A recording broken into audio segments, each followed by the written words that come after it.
ಹಂದನಕೆರೆ ಹೋಬಳಿ, ಮತಿಘಟ್ಟ ಮತ್ತು ಮಲ್ಲಿಗೆರೆ ಗ್ರಾಮ ಪಂಚಾಯಿತಿ ವ್ಯಾಪ್ತಿಯ 5 ಗ್ರಾಮದಲ್ಲಿ ಮಹಿಳಾ ಮತ್ತು ಮಕ್ಕಳ ಕಲ್ಯಾಣ ಇಲಾಖೆ ಹಾಗೂ ನರೇಗಾ ಯೋಜನೆಯ ಅಡಿಯಲ್ಲಿ ಅಂದಾಜು 63.00 ಲಕ್ಷ ರೂಪಾಯಿ ವೆಚ್ಚದಲ್ಲಿ ನಿರ್ಮಿಸಲಾದ ನೂತನ ಅಂಗನವಾಡಿ ಕಟ್ಟಡವನ್ನು ಗ್ರಾಮ ಪಂಚಾಯಿತಿ ಅಧ್ಯಕ್ಷರು, ಜನಪ್ರತಿನಿಧಿಗಳು ಹಾಗೂ ಆತ್ಮೀಯರೊಂದಿಗೆ ಜೆಡಿಎಸ್ ಶಾಸಕಾಂಗ ಪಕ್ಷದ ನಾಯಕರು ಜನಪ್ರಿಯ ಶಾಸಕರಾದ ಶ್ರೀ ಸುರೇಶ್ ಬಾಬು ಸಿಬಿರವರು ಪಾಲ್ಗೊಂಡು ಗ್ರಾಮದ ಮಕ್ಕಳ ಪೋಷಣಾ ಮತ್ತು ಪ್ರಾಥಮಿಕ ಶಿಕ್ಷಣಕ್ಕೆ ಮಹತ್ವದ ಕೊಡುಗೆಯಾಗಿ ನಿರ್ಮಿಸಲಾದ ನೂತನ ಅಂಗನವಾಡಿ ಕಟ್ಟಡವನ್ನು ಜನಪ್ರತಿನಿಧಿಗಳು ಹಾಗೂ ಸಂಬಂಧಿತ ಇಲಾಖಾಧಿಕಾರಿಗಳ ಸಮ್ಮುಖದಲ್ಲಿ ಉದ್ಘಾಟಿಸಲಾಯಿತು.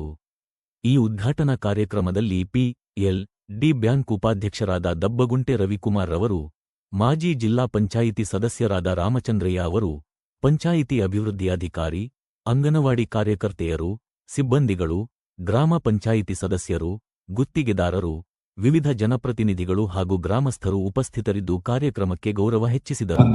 ಇವತ್ತು ಒಂದು ಏನು ಕಲಿಕೆಗೆ ಪ್ರಥಮ ಹಂತ ಅಂದ್ರೆ ಅದು ಅಂಗನವಾಡಿ ಅಂತ ನಾವೆಲ್ಲರೂ ಕೂಡ ಭಾವಿಸ್ಕೋತೇವೆ.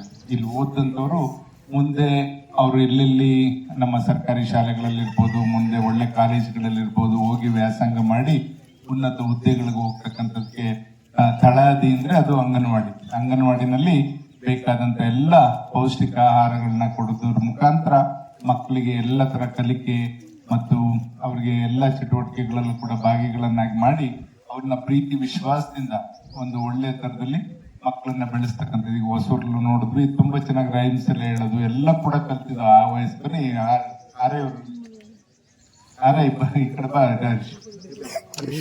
ಈಗೆಲ್ಲ ಕಲಿಸ್ತಕ್ಕಂಥ ಕೆಲಸವನ್ನ ಇವತ್ತು ಪ್ರಾಥಮಿಕ ಹಂತದಲ್ಲಿ ಮಾಡಿದ್ದಾರೆ. ಈಗಾಗಲೇ ನಾವು ಸುಮಾರು ಎಲ್ಲ ಬಂದಂತ ಹಣ ಎಲ್ಲ ಹೆಚ್ಚಿನದಾಗಿ ಶಾಲೆಗಳಿಗೆ ಮತ್ತೆ ಶಾಲೆಗಳ ರಿಪೇರಿ ಇರ್ಬೋದು, ಅಂಗನವಾಡಿಗಳಿಗೆ ಆಗ್ತಕ್ಕಂಥ ಕೆಲಸವನ್ನು ಮಾಡಿದ್ವಿ. ಈಗ ಮತ್ತೆ ಇನ್ನೂ 30 ಅಂಗನವಾಡಿ ಕಟ್ಟಡನೂ ಕೂಡ ಈಗಾಗಲೇ ಮಂಜೂರಾಗಿದೆ.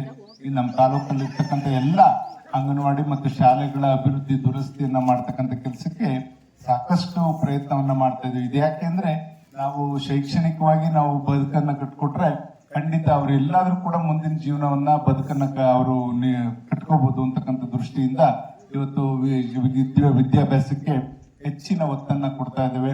ಇದು ಏನಾಗಿದೆ ಇವತ್ತು ಎಸ್.ಎಲ್.ಸಿ ನಲ್ಲಿ ನೀವೆಲ್ಲ ನೋಡಿದಿರ, 2 ವರ್ಷದಿಂದ ನಮ್ಮ ಚಿಕ್ಕನಾಯಕನಹಳ್ಳಿ ತಾಲೂಕಿಗೆ ಪ್ರಥಮ ಸ್ಥಾನದಲ್ಲಿ ಇರ್ತಕ್ಕಂಥದ್ದು. ಜಿಲ್ಲೆನಲ್ಲೇ ಫಸ್ಟ್ ಪ್ಲೇಸ್ ಚಿಕ್ಕನಾಯಕನಹಳ್ಳಿ.